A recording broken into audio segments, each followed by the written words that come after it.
malinis na kasama tungo sa pagmula ng bansa. Dito sa kagawaran ng pagsasaka, dito kami ay tapat na maglilingkod sa bansa. Katuwang ng mga magsasaka, katuwang ng mga malinis na kasama tungo sa pagmula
Straight from the Department of Agriculture, Regional Field Office Number 5, San Agustin, Pili, Camarines Sur.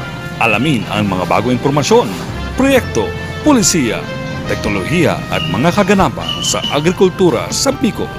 Dito lang sa Umasenso Online. Magandang araw mga ka-Umasenso! Tara na't manood at makinig ng Umasenso sa pagsasaka at pangingisda. Dito lang sa Umasenso Online. Ako po si Annilyn Baleza mula sa Regional Agriculture and Fisheries Information Section. Months na mga ka-Umasenso, kaya naman patuloy namin kayong inaanyayahan na tumutok sa Umasenso Online, ang online magazine show ng DA Bicol na katuwang ninyo sa pag-unlad sa agrikultura. Taos-puso po kaming nagpapasalamat sa ating mga walang sawang taga-subaybay. Dito sa Umasenso Online, kayong mga magsasaka at mangingisda ang bida. Patuloy po nating ibahagi ang mahahalagang impormasyon at kaalaman ukol sa pagpapaunlad ng agrikultura. Gamit ang hashtag na Umasenso Online at hashtag Agribalita sa Bicol, i-like at i-share niyo po ang ating episode ngayong umaga. Live din po tayong napapanood worldwide sa aming official Facebook page at YouTube channel, Department of Agriculture Bicol at Facebook account, Agriculture Bicol. Mapapakinggan nyo rin po ang Umasenso Online sa 87.5 FM, DZCC at FMR University FM 94.3. Muli niyo po kaming samahan ngayong umaga sa isa na namang umaasensong talakayang siksik, liglig at umaapaw sa impormasyon at kaalaman sa pagsasaka at pangingisda.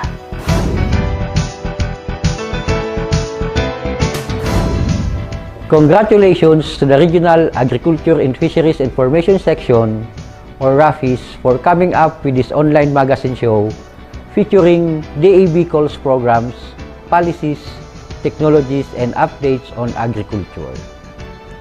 Iniimbitahan ko po kayo na manood ng Umasenso Online tuwing Lunes alas 10 ng umaga. Please also like and follow our social media page, Department of Agriculture Bicol.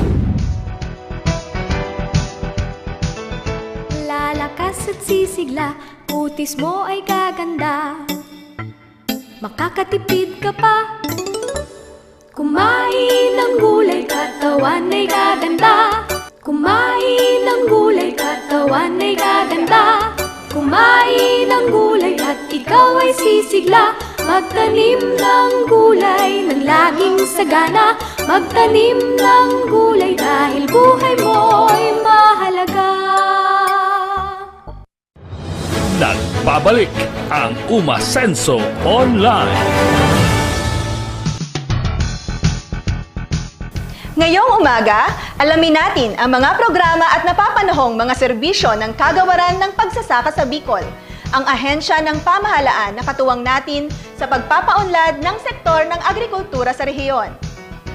Tara na't samahan natin ang OIC Chief ng Regional Agriculture and Fisheries Information Section, Ma'am Lovelio Barin, para sa virtual tour ng DA Bicol Regional Office na matatagpuan sa Pili, Camarines Sur. Atin ding alamin ang mga serbisyo ng iba't ibang divisions at banner programs ng DA sa Bicol. Kagawaran ng pagsasaka.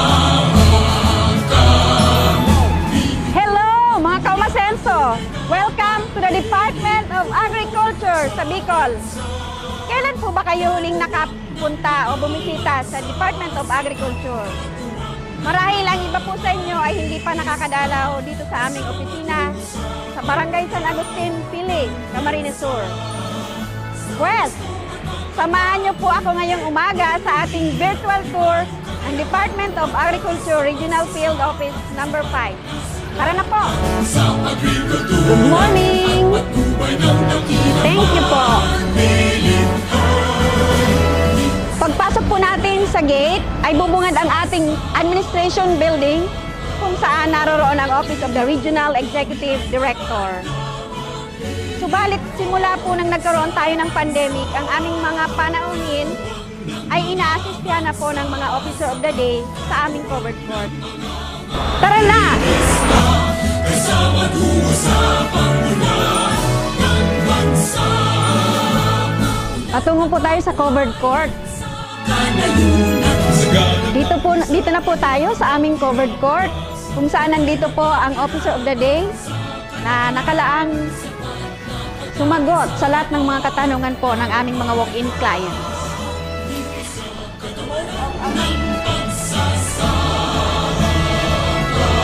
Sa likod ng covered court ay ang Field Operations Division Building kung saan naroon ang opisina ng Regional Technical Director for Operations at ng Chief of the Field Operations Division.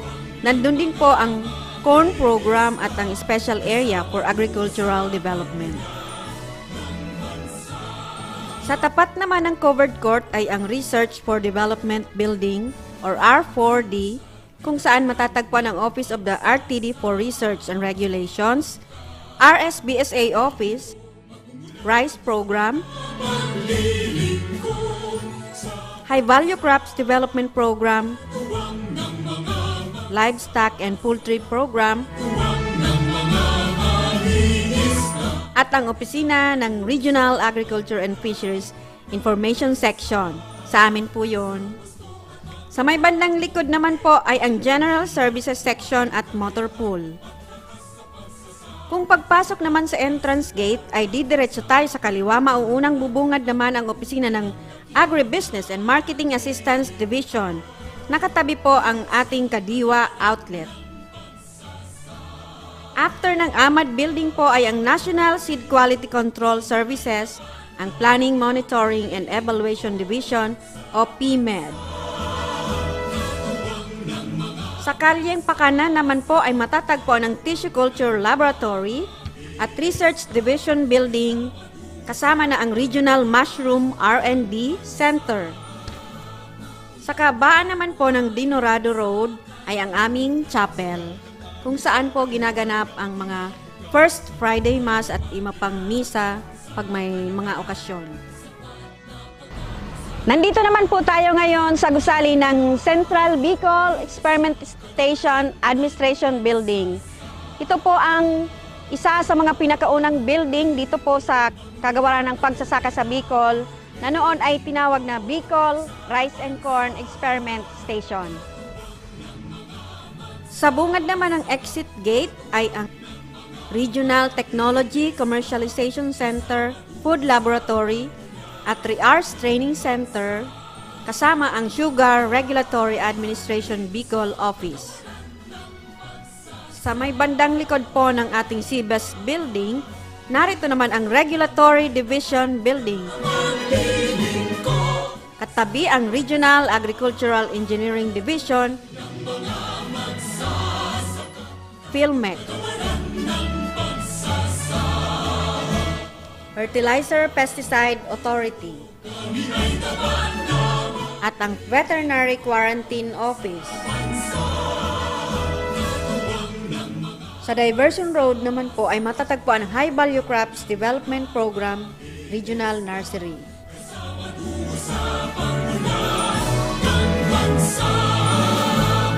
ulan na kabuhayan sa kanayunan. Sa ganang ani sa ngayon hanggang kinap.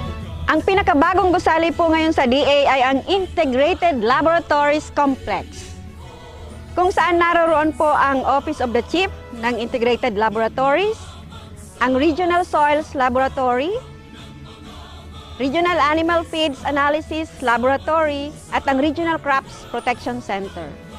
Sa kabila naman po ng building na ito ay nandoon naman ang Regional Animal Disease Diagnostic Laboratory at ang Rabies Laboratory.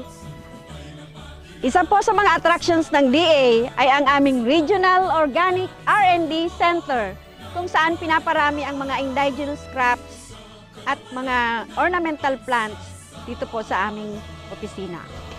Nandito naman po tayo ngayon sa Central Bicol Experiment Station, kung saan nandito po ang 3 production areas sa paghahayupan, ang Cattle Production Project, Small Ruminant Production Project at Poultry Production Project.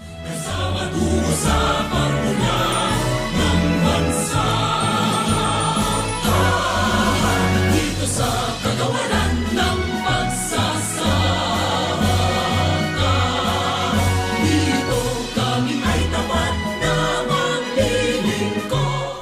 narito naman po ang mga serbisyo ng kagawaran ng pagsasaka sa Bicol.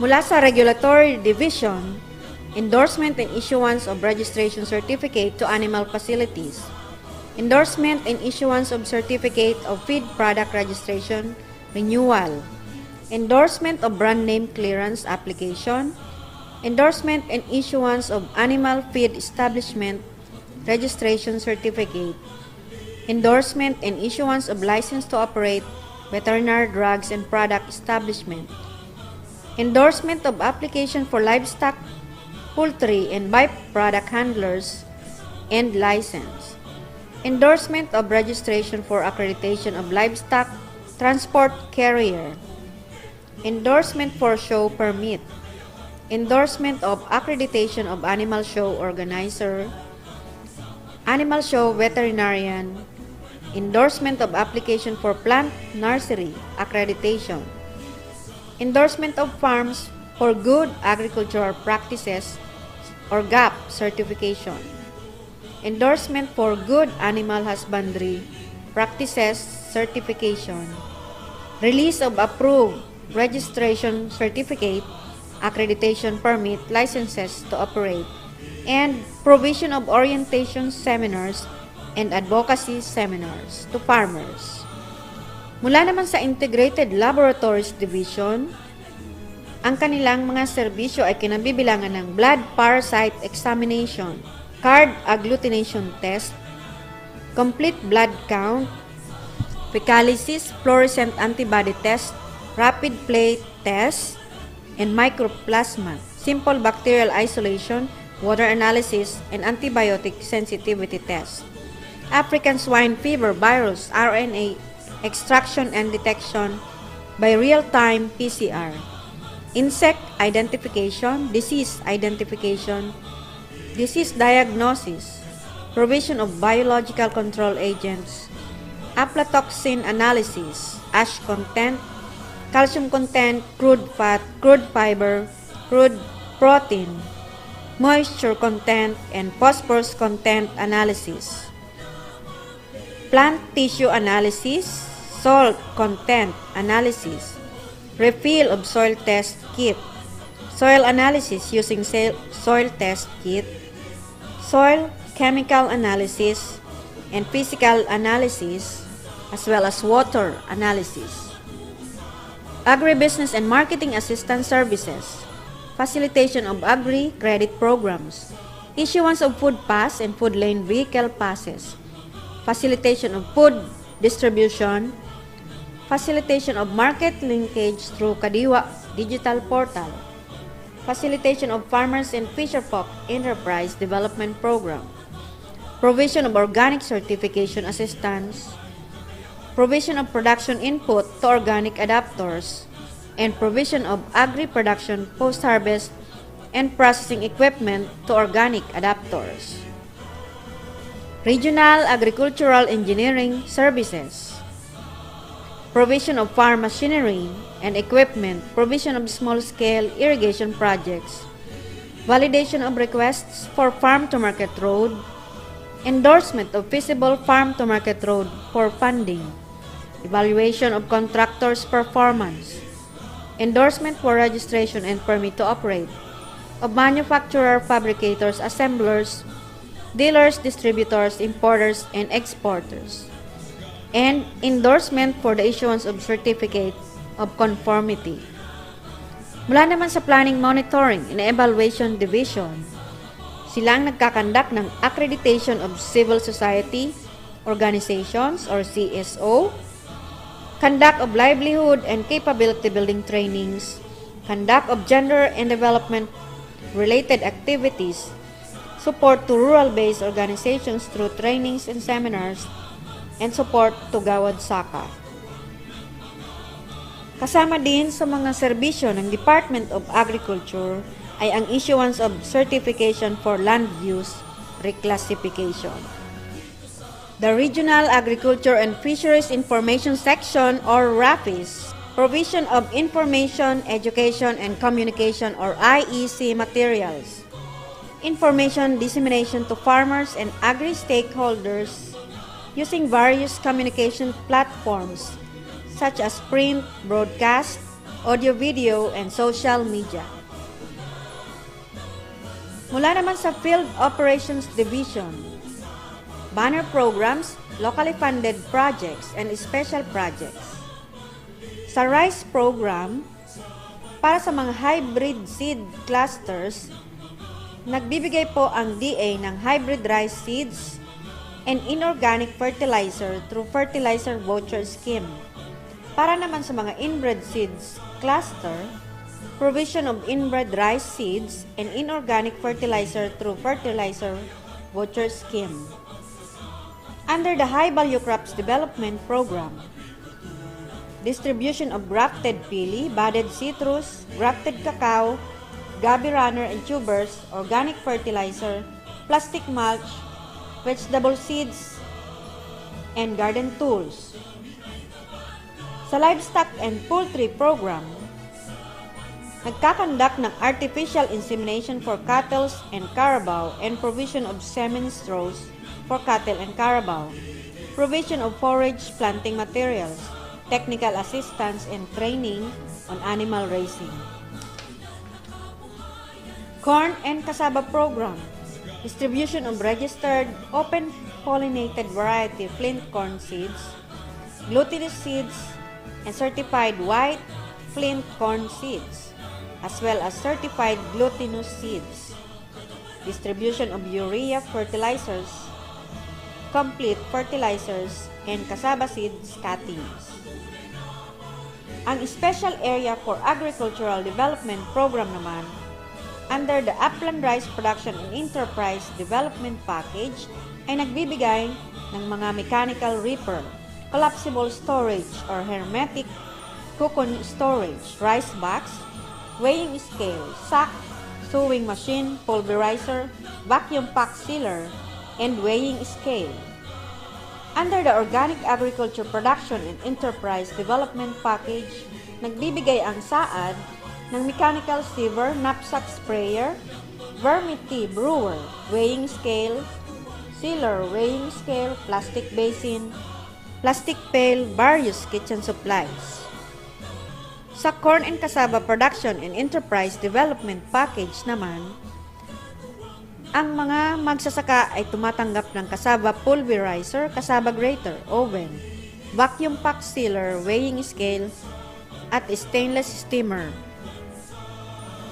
Under the High Value Crops Production and Enterprise Development Package, namimigay ang SAAD ng power tiller with implements, brush cutter, solar-powered irrigation system, drums, plastic trays, weighing scale, crates, various stainless kitchenwares, bottle sealer, various kitchen supplies, storage containers and packaging materials, PPE and hygiene kits, impulse sealer, herb and spice grinder, heat gun, vegetable shredder machine, heavy-duty industrial gas stove with LPG tank and root crop tubers. Under the Livestock and Poultry Production and Enterprise Development Package, namimigay naman ang SAAD ng chicken, chicken feeds, meat processor, meat grinder, incubator, ducks, duck feeds, for layers and growers, egg tray, and weighing scale. Ang 4Ks program naman ay nagbibigay ng budded calamansi, rambutan, free-range chicken, gilt, grower feeds for chicken and swine, and carabao. Ayan po, sana ay naaliw kayo at natuto sa ating virtual tour of the Department of Agriculture. Pag napagawi po kayo dito isang araw at sa wari ninyo ay kayo'y nawawala na o naliligaw na, hanapin nyo lang po ang inyong lingkod, Novelia Guarin, dito po sa Department of Agriculture sa Bicol.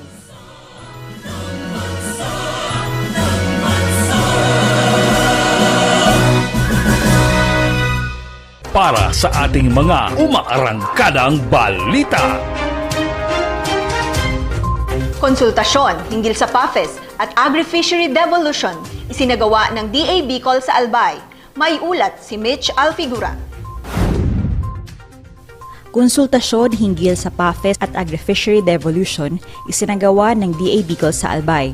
Ang DA Bicol ay nagsagawa ng konsultasyon sa mga provincial at city o municipal local government units ng Albay hinggil sa province-led Agriculture and Fisheries Extension Systems o PAFES at Agri-Fishery Devolution Status. Mahigit 50 ang nakilahok sa konsultasyon na kinabibilangan ng mga provincial agriculturist, city at municipal agriculturist, provincial at municipal planning officers, budget officers, veterinarians, engineers, banner program coordinators at PAFES coordinators ng probinsya at mga munisipyo ng Albay. Naroon din si Albay Provincial Administrator Enrico Salazar at Albay Provincial Agriculturist Rosalinda Bilodo. It is an institutional arrangement wherein the province is going to establish the CPAPEC na sinasabi. An institutional arrangement in the sense that the chair is the governor, whilst the vice chair is the regional executive directors of Department of Agriculture and Fisheries. Ang mga members po dito ay ang mga president of the SUCs, yung mga RBOs, yung mga private sector, ganyan. So, sinasabi po natin that it is the cornerstone or wherein the intervention should be anchored. So, in complementation po ito sa sinasabing Mandanas ruling. Kasi po sa Mandanas ruling, ang sinasabi po ng law ay ito promulgate the increase daw ng ating IRA from the national taxes. So, in other words, the PAFES will serve as the conduit na ngayon ng Department of Agriculture through the province. So, ang mga activities po ng PAFES ay yung una, yung kailangan nating i-diagnose, i-characterize kung ano ang mga gaps and issues regarding dito sa probinsya. So, dito po sa Albay, ang SUC partner natin ay ang Bicol University. They have come up already with the PRA results at doon po babasehan naman natin ang mga resultang yon kung paano natin i-promulgate naman yung Devolution Transition Plan. Kasi isa po sa mga magagandang layunin ng DTP is to be able to come up ang probinsya po or ang LGU makakome up ng a very comprehensive plan regarding the transition of devolved, fully devolved, and partially devolved functions of the Department of Agriculture. Mula sa Department of Interior and Local Government, dumalo naman si Sheila de la Cruz. Dumalo din ang mga division chiefs at banner program coordinators ng DA Bicol na nagsilbing mga resource persons na tumalakay sa mga service standards ng mga gawain at serbisyong devolved na sa LGUs alinsunod sa Mandanas-Garcia Supreme Court ruling. Sinabi din sa mensahe ni RTD Luz Marcelino na nagbigay ng 1 milyong pondo ang DA Bicol sa Albay at sa Bicol University para sa pagsasagawa ng participatory rural appraisal upang mapag-aralan ang mga pangangailangan ng mga LGUs sa pagpapatupad ng PAFES. Ang konsultasyon ay isinasagawa ng Planning and Monitoring and Evaluation Division sa pakikipagtulungan sa Agricultural Training Institute o ATI upang tulungan ang mga local government units na mas maisaayos ang kani-kanilang devolution transition plan at maging malinaw sa kanila ang mga kailangan nilang gawin ayon sa Executive Order 138 o ang full devolution of certain functions of the executive branch to local governments and creation of a committee on devolution. So we are conducting this consultation with PMLGUs on PAPES, the so-called Province-led Agri and Fishery Extension System, and the Devolution Transition Plan. So series of consultations po to na nagsimula ngayon dito sa Albay, 2 batches for Albay, and the rest of the provinces po ay gagawin namin within the month of September. Now, ang objectives po nitong consultation ay para po ma-update natin ang mga kapartners natin sa LGUs on PAPES and Agri and Fishery Devolution. Another thing po, gusto nating i-assist sila, ang ating mga local government units, on how to review, revise if necessary, or i-enhance po ang kanilang submitted devolution transition plan na maging consistent po sila sa aming DA devolution transition plan. And of course, ma-identify yung ang mga issues or concerns sa pag-implement po nitong Executive Order 138, yung sinasabing further devolution. And hopefully, we can also identify strategies and recommendations to solve them. Ngayon po, inimbita natin ang ating partner sa devolution, ang DILG. And this morning sa opening program, nakasama po natin ang Provincial Administrator ng Albay Provincial Government. And this event po ay participated in ng mga provincial, municipal, and city agriculturists, veterinarians, and of course the budget officers and PPDO chiefs. Tinalakay din ni Banyaria ang mga gawain at serbisyo ng DA Bicol na fully and partially devolved na sa LGUs. Hinikayat naman ni Albay Provincial Agriculturist Rosalinda Belodo ang mga kinatawan ng bawat munisipyo na aktibong makilahok sa konsultasyon. Dahil sa pamamagitan nito, mababalangkas at mas mapapaganda ang plano ayon sa kanilang mga prioridad at pangangailangan sa nakatakdang transition period ngayong 2022 hanggang 2024. Ayon naman kay Sheila de la Cruz ng DILG, 100% na ang submission ng devolution transition plans ng 107 mga munisipyo, 6 na syudad, 1 independent component city at 6 na probinsya sa Bicol Region. Ito po si Mitch Alfigora, nag-uulat. Mga kwalipikadong magsasaka ng palay sa Tigaon, Camarines Sur, tumanggap ng 5,000 RCEP-RFFA mula sa DA Bicol. Nagsimula na ang pamimigay ng kagawaran ng pagsasaka sa Bicol ng 5,000 pisong Rice Competitiveness Enhancement Fund Rice Farmers Financial Assistance o RCEP-RFFA sa Tigaon, Camarines Sur. Kaugnay ito ng pagpapatupad ng nasabing programa sa lalawigan. Tanging mga magsasaka ng palay na rehistrado sa Registry System for Basic Sectors in Agriculture o RSBSA ang kwalipikadong tumanggap ng RCEP-RFFA na naglalayong matulungan ang mga magsasaka na apektado ng pagbaba ng presyo ng palay sa ibang lugar at pagtaas naman ng mga presyo ng bilihin. Sa pakikipagtulungan sa lokal na pamahalaan ng Tigaon at Municipal Agriculture Office, ginanap ang RCEP-RFFA distribution noong Sabado, ika-27 ng Agosto taong 2022. May 480 benepisyaryo ang RCEP-RFFA sa bayan, subalit ilan sa kanila ay hindi pa nakuha ang kanilang mga ayuda dulot ng iba't ibang kadahilanan. Si Hernani Abalos mula sa Barangay Abo, Tigaon, Camarines Sur, ang una sa 455 magsasaka ng palay mula sa nasabing bayan na tumanggap ng 5,000 pisong ayuda. Ako po si Hernani Abalos, Barangay Abo, Tigaon, Camarines Sur. Ako po, 25 years na pong paraoma na nagsasaka ng palay. Problema ko sa kami sa may tungro, pigbabagyo, pigbabaha, yung masanapuan. Sa mo yung problema. Kaya umisan po, nagkakapos po kami sa budgeting. Kaya po, nagpapasalamat po ako sa biyayang idinulot kang tabang sa gobyerno sa paraoma po. Ibili ng abuno, mga filterator po, mga gamot, pang sa palay. Yan lang po.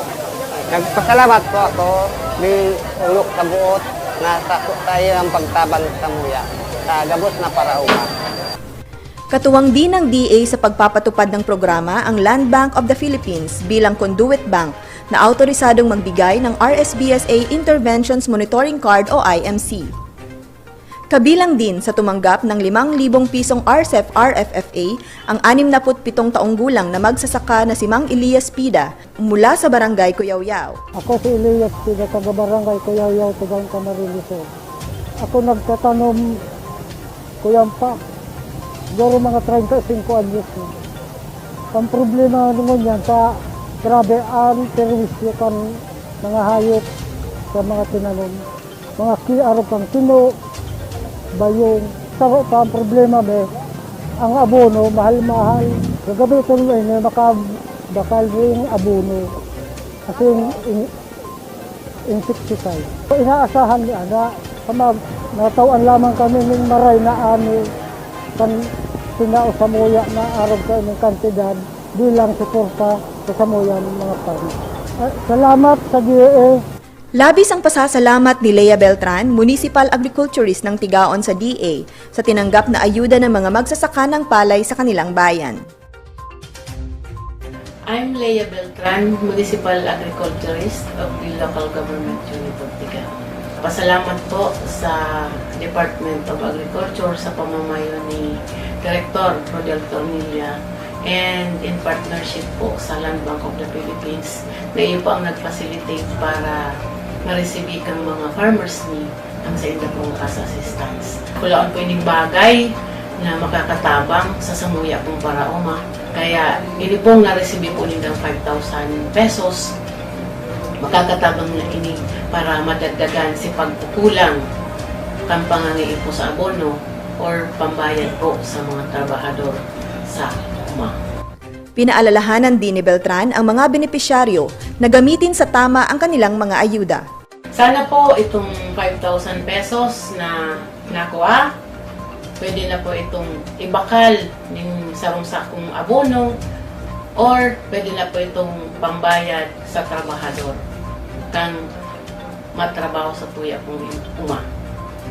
Para naman kay Land Bank Tigaon Branch Manager Mina Barreta, mainam ang sistemang ipinapatupad ng RCEP RFFA upang mapadali ang pagpapaabot ng ayuda sa mga magsasaka. Napakaganda po ang service na ganito dahil naroon po tayo tungo sa digitalization. Mabilis ang pag-credit sa kanilang mga accounts, sa mga cash cards nila, and madali rin silang makapag-withdraw immediately. Kumbaga, marami tayong matitipid na oras.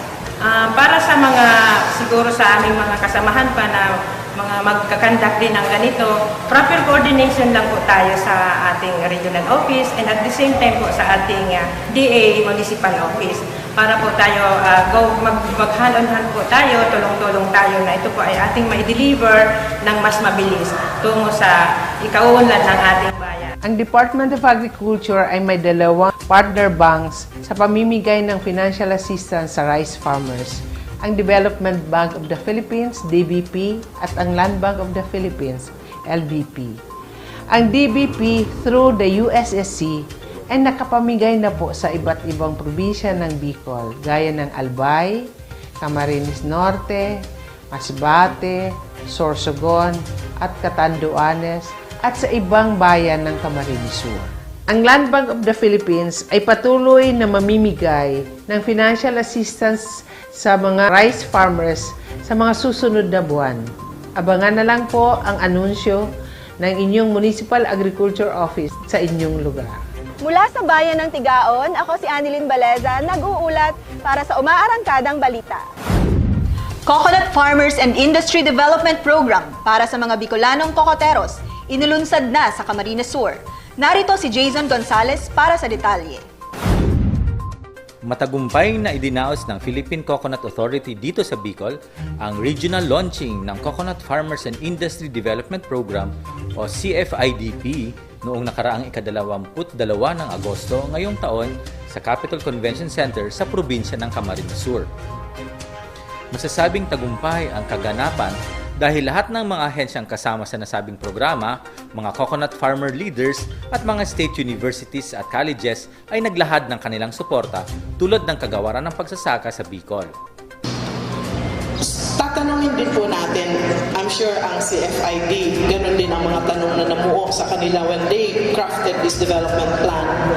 Where are the young scientists and agronomists who will lead the way in research and development and in advancing agricultural technology, especially the commodity for which we are gathered here today, the coconut. In DA is to integrate, to collaborate our projects under these coconut farms. Marami na pong formula yan noon pa. May coconut, may corn under coconut, merong pag-aalaga ng cow under coconut, meron din po kaming cacao under coconut, at ng sea meron. Meron po kaming lowland vegetables under coconut. So it's always a part of our field activities that we encounter that a coconut farmer also must have can be source of income while waiting for the other products of their coconut farms. So with this po, again, the Department of Agriculture would like to show and give our full support for this CFIDP. Ayon kay Regional Manager Mateo B. Sipagan, ang CFIDP ay base sa Republic Act No. 11524 o Coconut Farmers and Industry Fund Act upang mapataas ang kita ng mga kokoteros at produksyon ng niyog at gawin makabago ang industriya ng pagniniyog sa bansa. Nilaunch po namin ito para po magamit na yung nakalaan para sa Bicol. Yung mga pulisiya din ng PCA and other implementing agencies should fall into the right place na magamit talaga na maayos ito. The projected program is only 5 years pero ang tingin ng mga mababatas, it will last up to 50 years. Ang CFIDP ay may iba't ibang components na ipatutupad sa tulong ng iba't ibang ahensya ng pamahalaan. Para sa social protection, health and medical program ay ipapatupad ng PCA, Philippine Health Insurance Corporation. Para naman sa crop insurance, Philippine Crop Insurance Corporation. Para naman sa scholarship, Commission on Higher Education. Para naman sa trainings and farm schools, ang Agricultural Training Institute, Technical Education and Skills Development Authority. Para sa Coconut Farmers Organization and Development, ang Farm Cooperatives and Associations Development ay patutupad ng Cooperative Development Authority. Para sa hybridization, ang hybridization operations naman ay gagawin ng PCA. Ang hybridization research ay gagawin ng Department of Science and Technology, Philippine Council for Agriculture, Aquatic and Natural Resources Research and Development.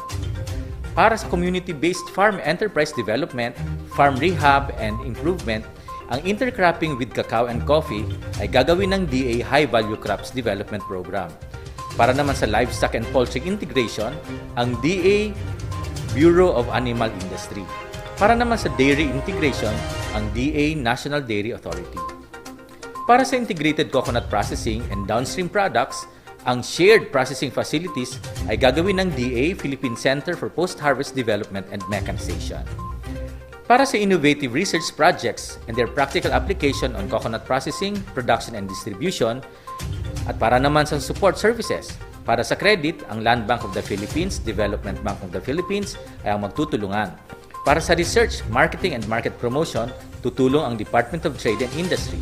Para sa infrastructure, ipatutupad ito ng Department of Public Works and Highways at Policies and Regulations. Ang mga kokoteros ay kailangang rehistrado sa National Coconut Farmers Registry System or NCFRS. Ang CFIDP ay may 5 taon na implementasyon simula ngayong taon. Bawat taon ay aabot sa 330.91 milyong piso ang pondo. Sa loob ng 5 taon, ang nakalaang pondo ay aabot sa higit 2 bilyong piso. Ang pondo na gagamitin sa CFIDP ay galing sa Coconut Farmers and Industry Trust Fund at galing din sa mga implementing agencies. Ang CFIDP ay tunay ngang makakatulong sa ating mga kokoteros dito po sa Bicol Region at sa buong Pilipinas. Ako po si Jason Gonzalez, nag-uulat para sa Umaarangkadang Balita. Pakikilahok ng mga komunidad na magbebenepisyo sa proyektong pang-imprastruktura ng DAPRDP isinulong sa Citizens Monitoring Training. Isinulong ng Philippine Rural Development Project o PRDP ang pakikilahok ng mga komunidad na direktang magbebenepisyo sa mga proyektong pang-imprastruktura sa lalawigan ng Masbate. Ito ay sa pamamagitan ng pagsasagawa ng Citizens Monitoring Training o CMT para sa mga bumubuo ng Barangay Implementing Team o BIT at Citizens Monitoring Team sa siyam na Infrastructure Development o I-Build subprojects sa nasabing lalawigan noong nakaraang Agosto. Layunin ng nasabing pagsasanay na maturuan ang lokal na pamahalaan ng probinsya, munisipyo at mga barangay ukol sa pagbuo ng monitoring team, mailahad ang kanilang mga papel at tungkulin sa pagpapatupad ng proyekto at bumuo ng plano upang mapanatili ang monitoring team sa mga barangay na sakop ng mga nasabing proyekto. Tinalakay sa 2 linggong Citizens Monitoring Training ang proseso ng Citizens Monitoring habang isinasagawa ang konstruksyon ng mga I-Build subprojects, mga nilalaman ng monitoring instruments, kahalagahan ng feedback mula sa CMT, at mga papel at tungkulin ng BIT, Rural Infrastructure Subcommittees at Infrastructure Operations and Maintenance Group o IOMG.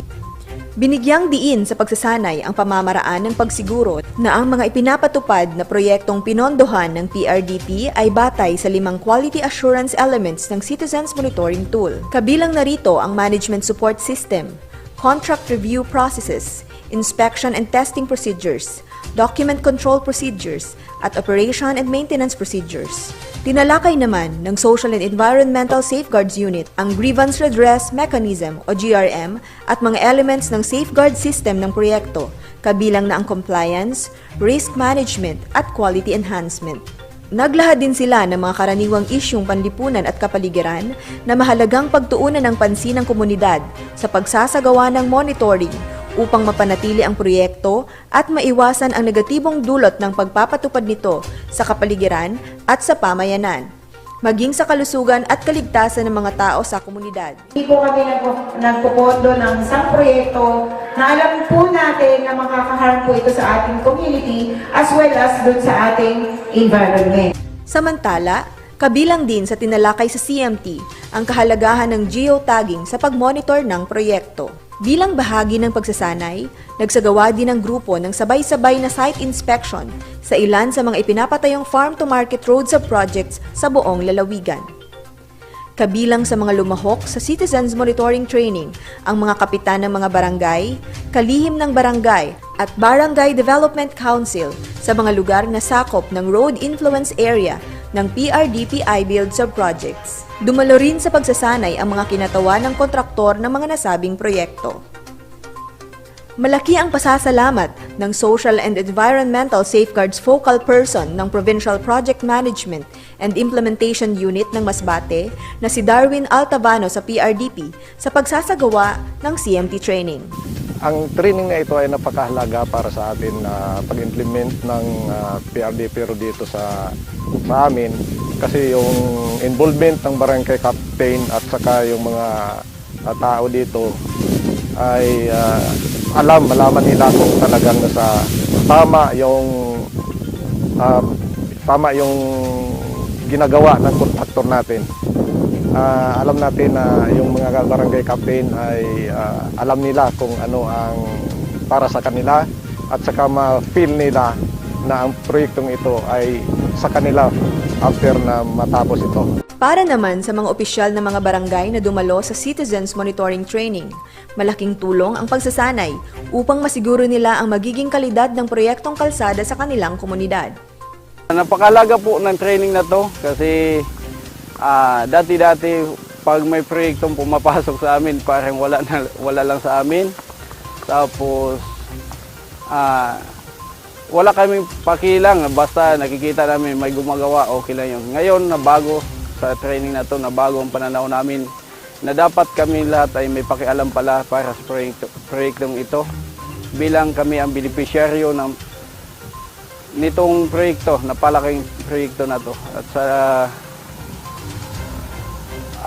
yung pagbantay sa tamang trabaho ng kontraktor, nakasalalay na po sa amin yun lahat. Pinaalalahanan din ng grupo ang mga kontraktor na siguraduhing maayos ang pagpapatupad ng mga proyekto ng PRDP sa lalawigan at ituring ang mga BIT at CMT bilang mga katuwang. Yabangan natin na world class, efficient, di ba? Above standard or within standard yung mga sub-project natin. Ngayon nayayabang natin sa CMT. So, ika-facilitate natin yung mga barangay. Pinapaalalahanan po ng DAPRDP ang lahat ng contractors na ituring na katuwang ang ating mga Citizens Monitoring Team at Barangay Implementing Team. Ang mga proyektong ito ay loan nating lahat sa World Bank. Mahalagang siguraduhin natin na dekalidad ang pagkakagawa nito. Tinututukan ngayon ng PRDP na magabayan ang mga opisyal ng barangay sa paggawa ng sangguniang barangay resolution para sa pagbuo ng Infrastructure Operations and Maintenance Groups at Bridge and Roads Operation and Maintenance o BROM Subcommittee. Layunin ng mga pagsasanay na ito na masigurong ang mga proyektong pinondohan ng Philippine Rural Development Project sa probinsya ng Masbate ay matatapos ng ayon sa kalidad at tamang disenyo ng proyekto at batay sa itinakdang timeline ng mga ito.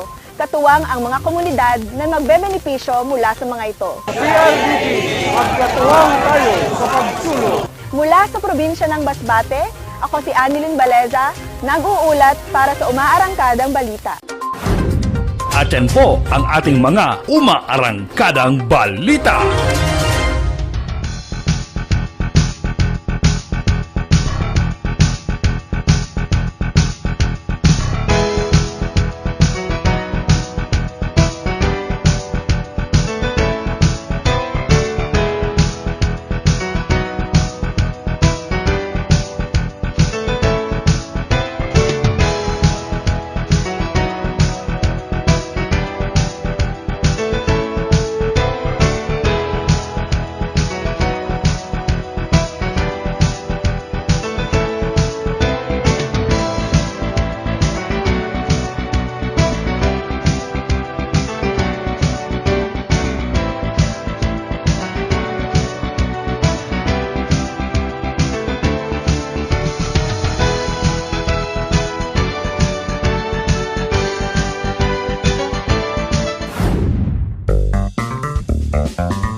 Alam nyo ba na ang mushroom o kabote ay kilala bilang meat of the vegetable world?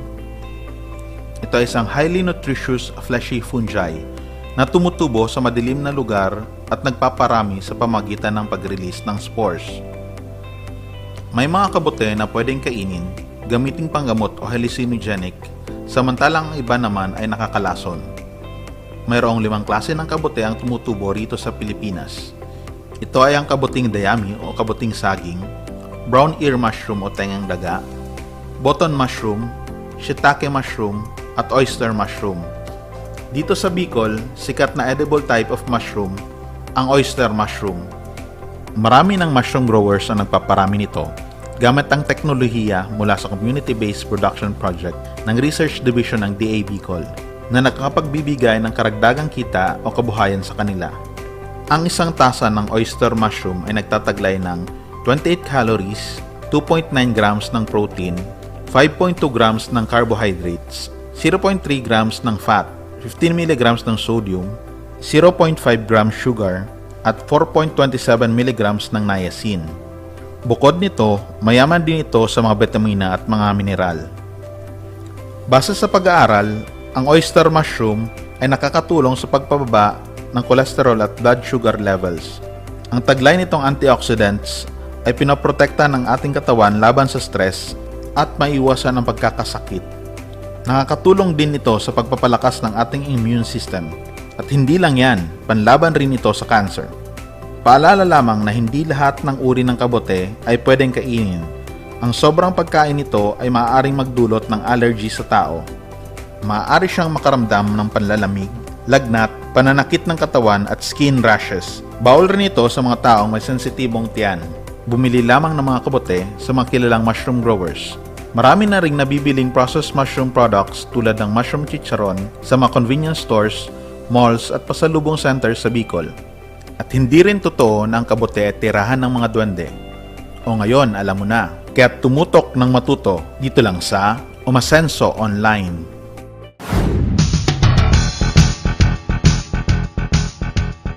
At dyan po nagtatapos ang ating umaasensong talakayan sa araw na ito.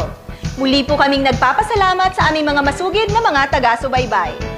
Magkita-kita po tayong muli sa Lunes, alas 10 ng umaga.